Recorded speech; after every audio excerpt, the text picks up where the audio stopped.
आज हम लोग पढ़ेंगे क्लास 10 का, जिसके बुक का नाम है फिजिक्स, जिसे हिंदी में भौतिकी कहते हैं।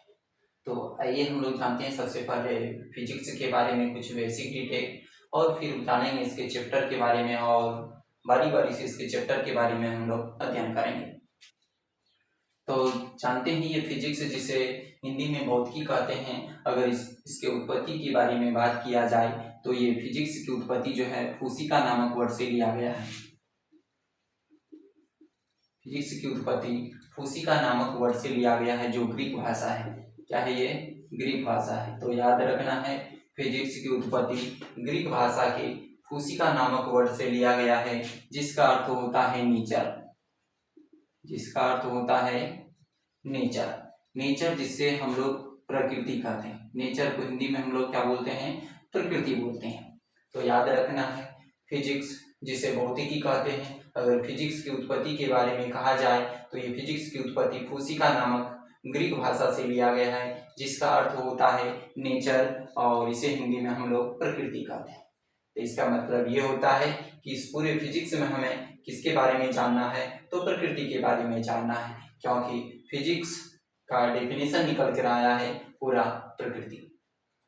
तो इस पूरे फिजिक्स में हमें स्पष्ट रूप से पता चलता है कि क्या पढ़ना है, तो पूरे प्रकृति के बारे में जानना है तथा प्रकृति में होने वाली घटनाओं के बारे में जानना है,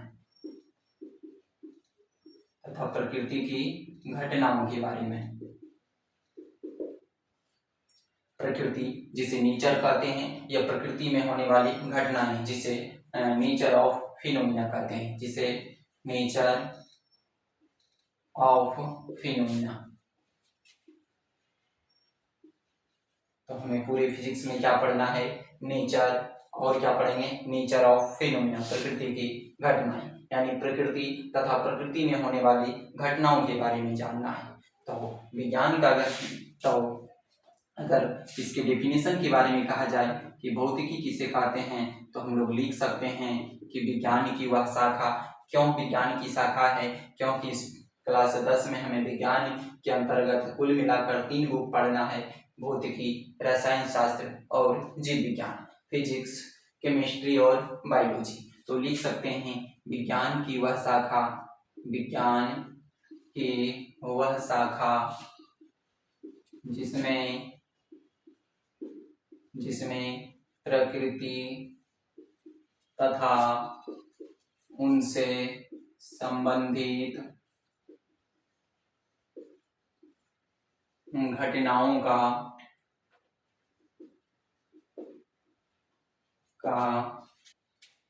वर्णन किया जाता है, उसे भौतिकी कहते हैं। तो याद रखना, हमें क्या याद रखना है? इस पूरे फिजिक्स में हमें याद रखना है प्रकृति तथा प्रकृति की घटनाओं के बारे में। प्रकृति तथा प्रकृति की घटनाओं के बारे में। तो इसी से हम परिभाषा भी निकाल सकते हैं कि विज्ञान की वह शाखा जिसमें प्रकृति तथा प्रकृति की तमाम घटनाओं के बारे में वर्णन करते हैं, उसे भौतिकी कहते हैं। अगर इंग्लिश में इसकी डेफिनेशन के बारे में कहा जाए तो लिख सकते हैं फिजिक्स, इसका डेफिनेशन लिख सकते हैं: the branch of science which deals about the nature and its phenomena. It is called physics.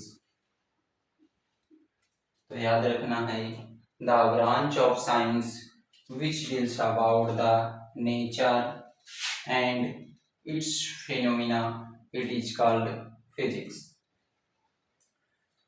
तो याद रखना है, विज्ञान की वह शाखा जिसमें प्रकृति तथा उनसे संबंधित घटनाओं का वर्णन किया जाता है, उसे भौतिकी कहते हैं। तो पूरे फिजिक्स की परिभाषा के लिए हमें पूरी परिभाषा को नहीं रटना है, सिर्फ हमें याद रखना है प्रकृति तथा प्रकृति की घटनाओं के बारे में, प्रकृति तथा प्रकृति की घटनाओं के बारे में। और हम बोल सकते हैं कि विज्ञान की वह शाखा, क्योंकि ये विज्ञान की ही तो शाखा है, तो बोल सकते हैं विज्ञान की वह शाखा जिसमें प्रकृति तथा प्रकृति की घटनाओं के बारे में अध्ययन किया जाता है या वर्णन किया जाता है, उसे भौतिकी कहते हैं। तो याद रहा, विज्ञान की वह शाखा जिसमें प्रकृति तथा प्रकृति की घटनाओं के बारे में वर्णन किया जाता है, उसे भौतिकी कहते हैं। The branch of science which deals about the nature and it's phenomena it is called physics. भौतिकी के जनक के बारे में बात किया जाए तो भौतिकी का जनक जिसे फादर ऑफ फिजिक्स कहा जाता है, तो भौतिकी का जनक जो है न्यूटन को माना जाता है। भौतिकी का जनक न्यूटन को माना जाता है, लेकिन आधुनिक भौतिकी के जनक के रूप में न्यूटन, गैलीलियो और आइंस्टीन को भी माना जाता है। तो आधुनिक भौतिकी के जनक न्यूटन, गैलीलियो, आइंस्टीन, इन तीनों को माना जाता है। और इस प्रकार से ये फिजिक्स के बारे में हम लोग जाने। और अब हम लोग जानेंगे इसमें हमें कौन कौन से अध्याय के बारे में जानना है। इसके चैप्टर की बात किया जाए तो इसमें कुल मिलाकर हमें 6 चैप्टर पढ़ना है, जिसका पहला चैप्टर है प्रकाश का परावर्तन, दूसरा प्रकाश का अपवर्तन, तीसरा मानव नेत्र तथा रंग बिरंगी संसार। इसमें हमें मानव नेत्र के बारे में पढ़ना है, वायुमंडलीय अपवर्तन के बारे में पढ़ना है तथा वर्ण विक्षेपण इत्यादि सभी के बारे में इसमें पढ़ना है। अगला चैप्टर है विद्युत धारा और नेक्स्ट है विद्युत धारा का चुंबकीय प्रभाव और छठा है ऊर्जा के स्रोत। तो याद रखना, पहला है प्रकाश का परावर्तन, प्रकाश का अपवर्तन, प्रकाश का परावर्तन, प्रकाश का अपवर्तन। तो दो इधर से याद रह जाएगा, पहला क्या है प्रकाश का परावर्तन, दूसरा प्रकाश का अपवर्तन। तो 1 2 याद रह गया, प्रकाश का परावर्तन, प्रकाश का अपवर्तन, और तीसरा याद रखना है मानव नेत्र।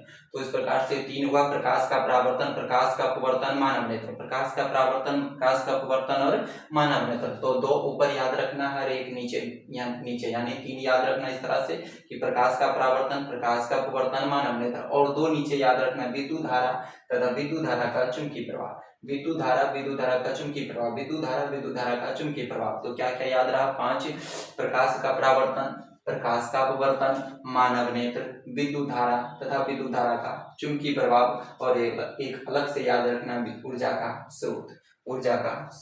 तो इस तरह से कितने चैप्टर, कुल 6 चैप्टर, जिसमें याद रखना है 2 2 करके, 2 ऊपर, 1 बीच में और फिर 2 नीचे और फिर 1 लास्ट में याद रखना। तो कैसे याद रखना है इस 6 चैप्टर को, तो 2 ऊपर याद रखना, 1 अलग से, फिर 2, फिर 1 अलग से। तो कैसे याद रखना, पहला प्रकाश का परावर्तन, प्रकाश का अपवर्तन, मानव नेत्र, विद्युत धारा का चुंबकीय प्रभाव और ऊर्जा के स्रोत।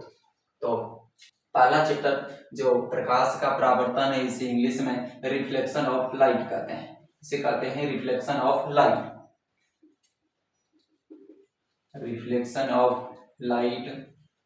और दूसरा है रिफ्रैक्शन ऑफ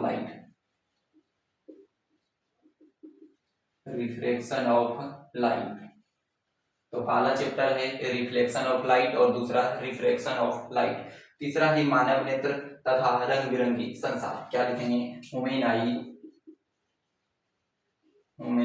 आई एंड रंग बिरंगी संसार यानी कलरफुल वर्ल्ड।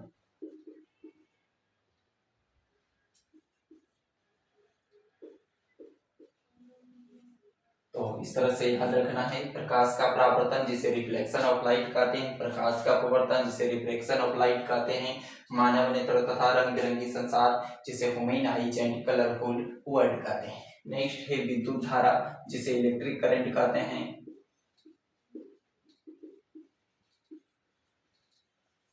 विद्युत धारा इलेक्ट्रिक करंट, और नेक्स्ट है विद्युत धारा का चुंबकीय प्रभाव। तो लिखेंगे मैग्नेटिक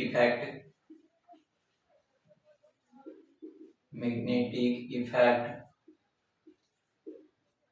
विद्युत धारा का चुंबकीय प्रभाव। तो क्या लिखे, मैग्नेटिक इफेक्ट ऑफ विद्युत धारा इलेक्ट्रिक करंट।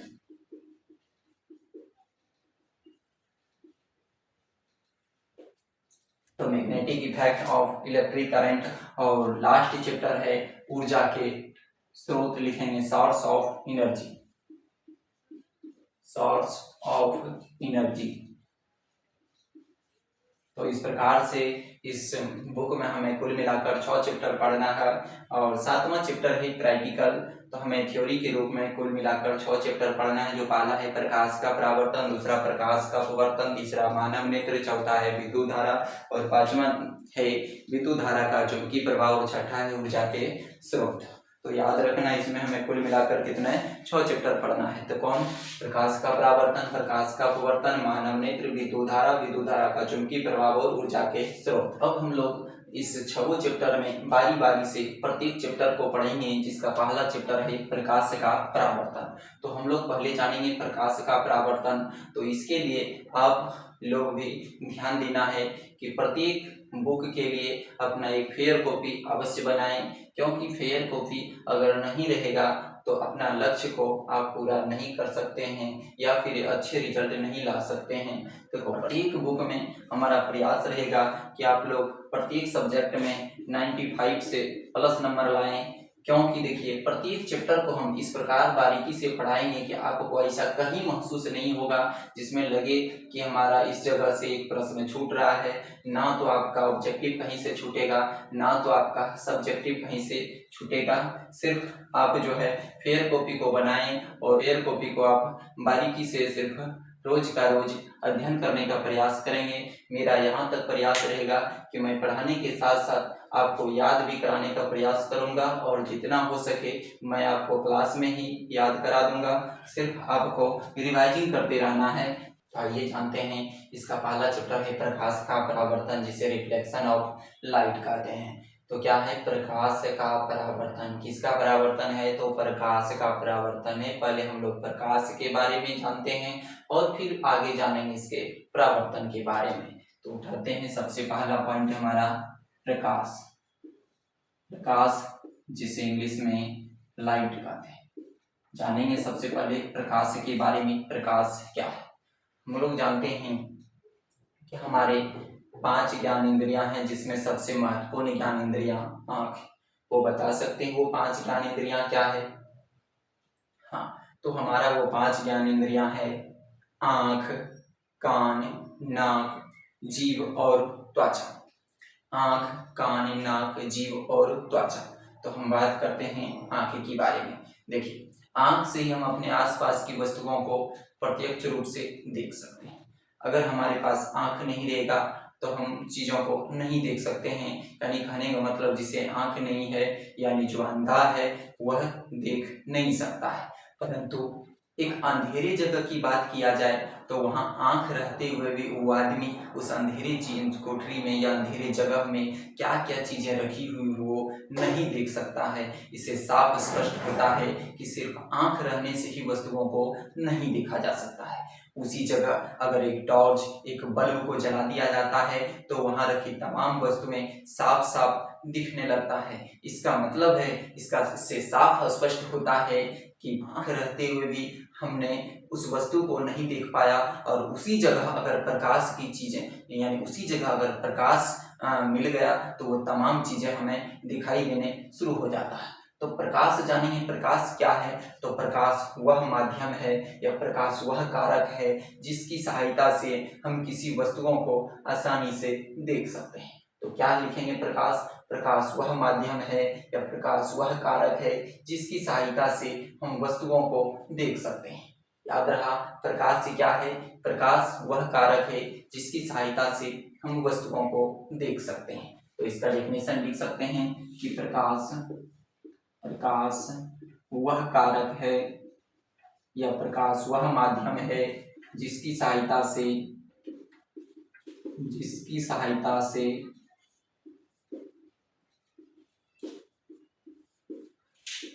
हम वस्तुओं को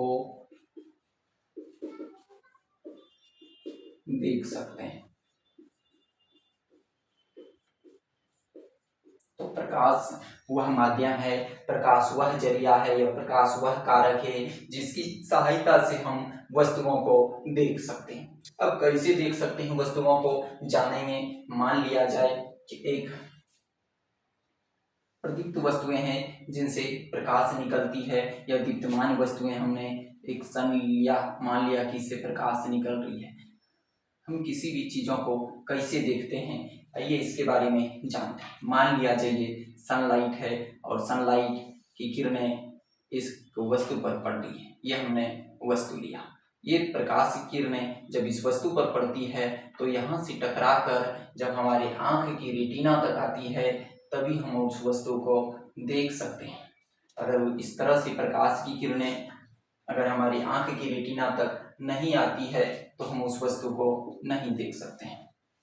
तो माना कि ये कोई दीप्तिमान वस्तुएं हैं जिनसे प्रकाश की किरणें निकली और किसी वस्तु पर पड़ती है और इस वस्तु से टकराकर हमारे आँख की रेटिना तक आती है, तभी इन वस्तु को हम देख सकते हैं। मान लिया जाए कि जब हम इस कलम को देख रहे हैं तो हम कैसे देख सकते हैं, इसी के बीच में अगर हम कोई बुक को रख देते हैं की जगह तो इस कलम को हम नहीं देख सकते हैं। इसका मतलब है कि प्रकाश की किरणें सबसे पहले इस कलम पर पड़ा और यहाँ से टकरा कर हमारी आंख की रेटिना तक आता है, तब हम इस वस्तु को देख सकते हैं। अगर इसी के बीच में कोई ऐसी चीजें आ जाती है और पारदर्शी वस्तुएं आ जाता है तो फिर हम इस वस्तुओं को नहीं देख सकते हैं। तो क्या लिख सकते हैं कि प्रकाश वह कारक है जिसकी सहायता से हम वस्तुओं को देख सकते हैं। तो वस्तुओं को हम कैसे देखेंगे, याद रखना, जब किसी विद्यमान वस्तुओं से प्रकाश की किरणें निकलकर किसी वस्तु पर पड़ती है और उस वस्तु से टकराकर जब हमारी आंख की रेटिना तक आती है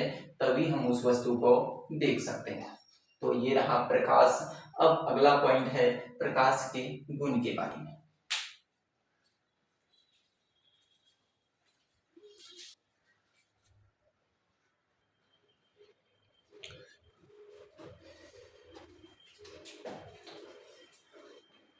अगला पॉइंट है प्रकाश के गुण।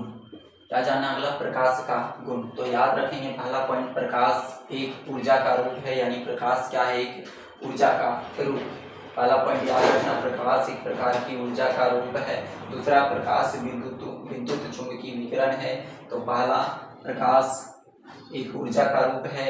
दूसरा, प्रकाश विद्युत चुंबकीय विकिरण है। और तीसरा है, प्रकाश के गमन के लिए किसी माध्यम की आवश्यकता नहीं होती, अर्थात प्रकाश निर्वात में गमन करता है। तो याद रखना है, प्रकाश निर्वात में गमन करता है और निर्वात में प्रकाश की चाल सबसे अधिक होती है। तो इसी पॉइंट को हम बना सकते हैं और ये अधिकतर प्रश्न जो है ऑब्जेक्टिव में आता है। हमें सब्जेक्टिव में बहुत कम उम्मीद है कि लिखने के लिए आएगा कि प्रकाश के गुणों को लिखें। तो ये सभी प्रकार के प्रश्न ऑब्जेक्टिव में अब पूछे जाने लगे हैं। तो हमें याद रखना है कि प्रकाश एक ऊर्जा का रूप है। यह हो सकता है ऑप्शन में प्रकाश का रूप है। तो याद रखना हमें पहला पॉइंट है प्रकाश एक ऊर्जा का रूप है, यानी प्रकाश एक प्रकार की ऊर्जा है। दूसरा, प्रकाश विद्युत चुंबकीय विकिरण है। तो पहला है प्रकाश एक प्रकार की ऊर्जा है। दूसरा है प्रकाश विद्युत चुंबकीय विकिरण है। और तीसरा है प्रकाश के गमन के लिए किसी माध्यम की आवश्यकता नहीं होती, अर्थात प्रकाश निर्वात में गमन करता है। तो प्रकाश के गमन के लिए किसी माध्यम की आवश्यकता नहीं होती, अर्थात प्रकाश कहाँ, निर्वात में गमन करता है। और हवा या निर्वात, यानी निर्वात में प्रकाश की चाल सबसे अधिक होता है। तो कितना होता है निर्वात में प्रकाश की चाल, याद रखना, निर्वात में प्रकाश की चाल 3 × 10⁸ मीटर प्रति सेकेंड होता है। या याद रखना है कि कितना है, 3 पर 8 शून्य है। अगर इसको किलोमीटर प्रति सेकंड में बनाएंगे तो लिख सकते हैं 3 × 10⁵ किलोमीटर प्रति सेकंड। मीटर में अगर रहेगा तो 10 पर 8 पावर देना है, अगर इसी को किलोमीटर में बनाएंगे तो 10 पर 5 पावर देना है। तो एग्जाम में जो है अधिकतर मीटर प्रति सेकंड में आता है, इसलिए हमें याद रखना है निर्वात में प्रकाश की चाल 3 × 10⁻⁸, इसलिए हमें याद रखना है निर्वात में प्रकाश की चाल 3 × 10⁸ मीटर प्रति सेकंड, यानी 3 × 10⁸ मीटर प्रति सेकंड। तो पहला पॉइंट याद रहा, प्रकाश एक प्रकार की ऊर्जा है। दूसरा पॉइंट, प्रकाश विद्युत चुंबकीय विकिरण है। तीसरा पॉइंट है, प्रकाश को गमन करने के लिए किसी माध्यम की आवश्यकता नहीं होती है, अर्थात प्रकाश निर्वात में गमन करता है। निर्वात में प्रकाश की चाल सबसे अधिक होती है, कितनी, तो 3 × 10⁸ मीटर प्रति सेकंड। अगला पॉइंट है प्रकाश विद्युत चुंबकीय तरंग है। अगला पॉइंट है प्रकाश विद्युत चुंबकीय तरंग है। देखिए, प्रकाश एक प्रकार की विद्युत चुंबकीय तरंग है, लेकिन इसका तरंग जो है काफी कम माना जाता है, बहुत ही कम माना जाता है। इसलिए मान लिया जाता है कि प्रकाश हमेशा सीधी रेखा में गमन करती है, यानी प्रकाश एक विद्युत चुंबकीय तरंग है, लेकिन इतना इसका तरंग कम है कि हम इसको नहीं के बराबर मानते हैं और मान लेते हैं कि प्रकाश हमेशा सीधी रेखा में गमन करती है, क्योंकि प्रकाश का विद्युत चुंबकीय तरंग काफी कम होता है। इसलिए माना जाता है कि प्रकाश हमेशा सरल रेखा अर्थात सीधी रेखा में गमन करती है। और अगला पॉइंट है, जब प्रकाश एक माध्यम से दूसरे माध्यम में प्रवेश करती है तब प्रकाश तरंग की आवृत्ति अपरिवर्तित रहता है, लेकिन उसका वेग और तरंग दैर्घ्य बदल जाता है। तो याद रखना है, जब प्रकाश की किरणें एक माध्यम से दूसरे माध्यम में प्रवेश करती है तो उसका आवृत्ति नहीं बदलता है, लेकिन वेग और तरंग दैर्घ्य बदल जाता है। तो याद रखना, आवृत्ति जो नहीं बदलता है,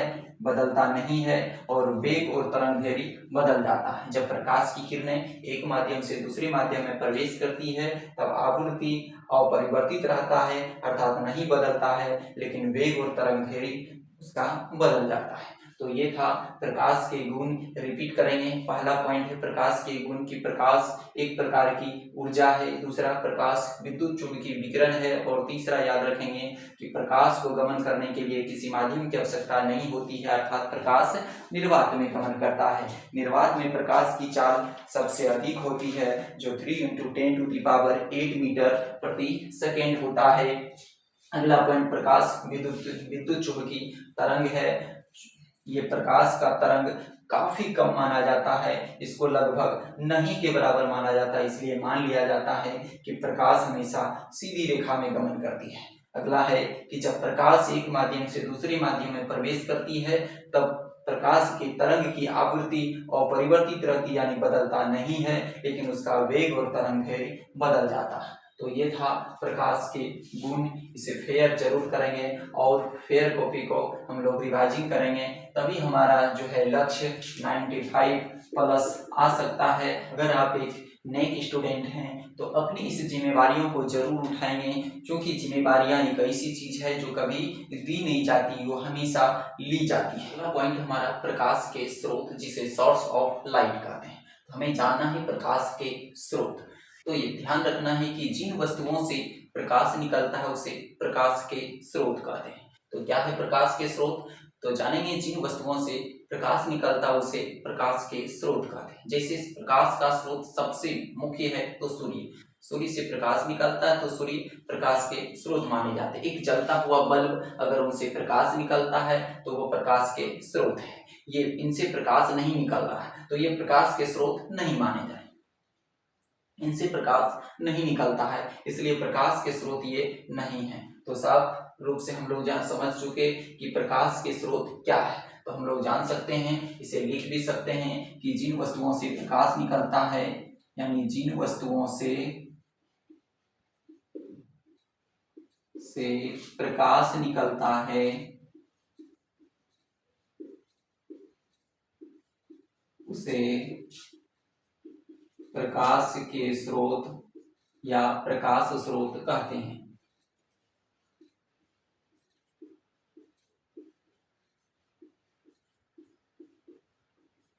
याद रखना है कि प्रकाश के स्रोत क्या हैं। तो जिन वस्तुओं से प्रकाश निकलता है उसे प्रकाश के स्रोत कहते हैं। जिन वस्तुओं से प्रकाश निकलता है उसे प्रकाश के स्रोत कहते हैं। प्रकाश के स्रोत कुछ प्राकृतिक भी होते हैं और कुछ मानव निर्मित होते हैं। प्रकाश के स्रोत कुछ प्राकृतिक होते हैं और कुछ मानव निर्मित होते हैं। प्राकृतिक स्रोत और प्रकाश के स्रोत कुछ प्राकृतिक होते हैं और कुछ मानव निर्मित होते हैं।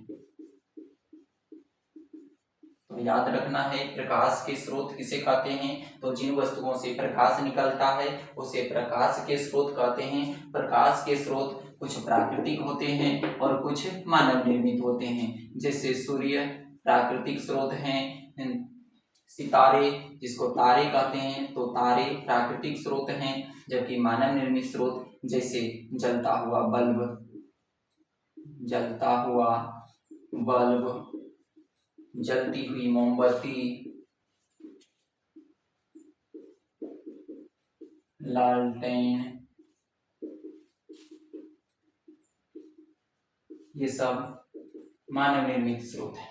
तो याद रखना, प्राकृतिक स्रोत और मानव निर्मित स्रोत। तो प्रकाश के स्रोत कुछ प्राकृतिक भी होते हैं और कुछ मानव निर्मित होते हैं। तो ये सब प्रश्न अधिकतर जो है ऑब्जेक्टिव में पूछा जाता है। तो याद रखना, प्रकाश के स्रोत किसे कहते हैं? तो जिन वस्तुओं से प्रकाश निकलता है उसे प्रकाश स्रोत कहते हैं। इसमें कुछ प्राकृतिक होते हैं और कुछ मानव निर्मित होते हैं। तो हम लोग पहचान लेंगे इनमें से कौन सा प्रकाश के स्रोत हैं जो प्राकृतिक हैं और कौन सा मानव निर्मित है। तो देखते हुए हम लोग पहचान लेंगे कि जलता हुआ बल्ब ये जो है मनुष्य के द्वारा बनाया गया है। जलती हुई मोमबत्ती को, तो देखिए प्रकाश के स्रोत तो वे हैं जो इनसे प्रकाश निकलता है, क्योंकि अगर मोमबत्ती को ऐसे डब्बा में रखा जाए तो इनसे प्रकाश नहीं निकलता और ये प्रकाश के स्रोत नहीं माने जाते हैं। अगर इसी को जला दिया जाए तो इनसे प्रकाश निकलना शुरू हो जाता है, तो हम इसको कह सकते हैं कि ये प्रकाश के स्रोत है।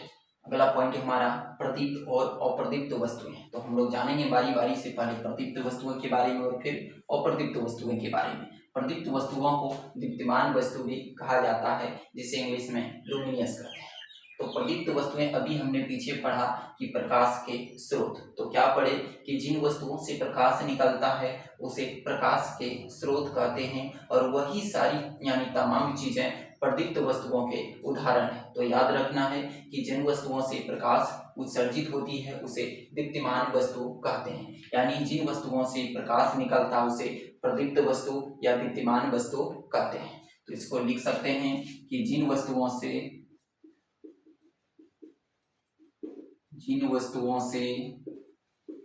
प्रकाश निकलता है उसे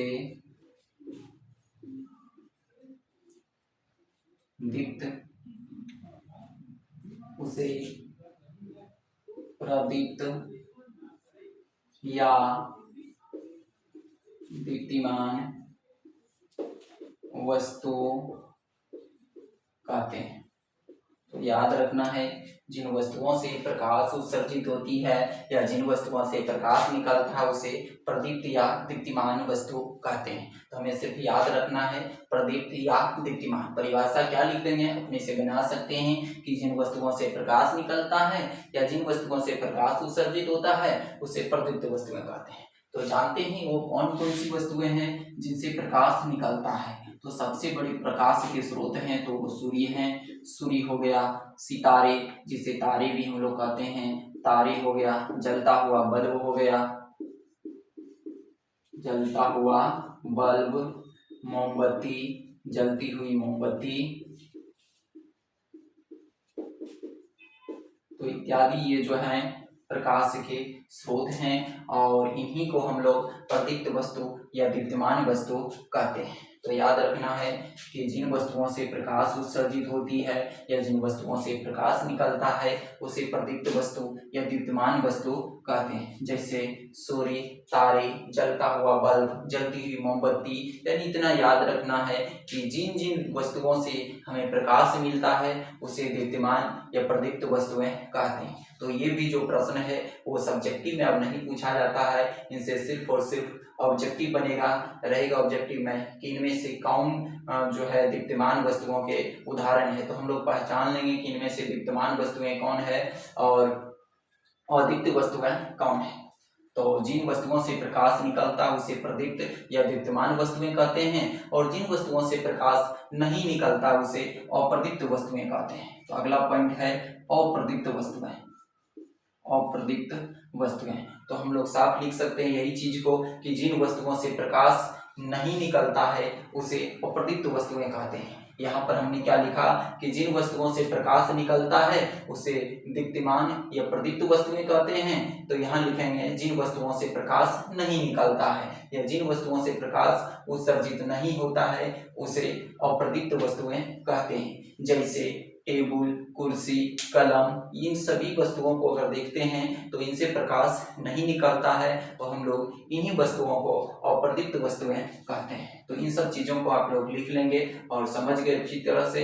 अगला पॉइंट है प्रकीर्णन, जिसे प्रकाश का प्रकीर्णन भी कहते हैं, जिसे स्कैटरिंग यानी लाइट ऑफ स्कैटरिंग, जिसे प्रकाश का प्रकीर्णन कह सकते हैं। तो प्रकाश का प्रकीर्णन क्या है?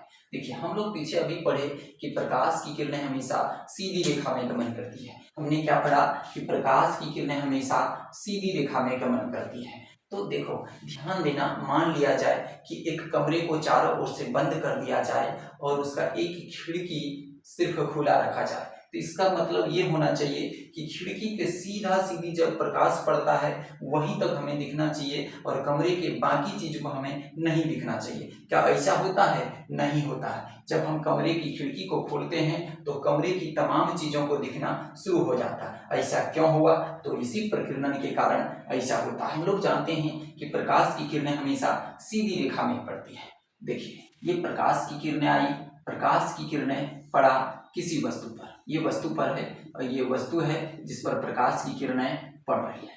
सूर्य से निकली हुई प्रकाश की किरणें इस वस्तु पर पड़ा।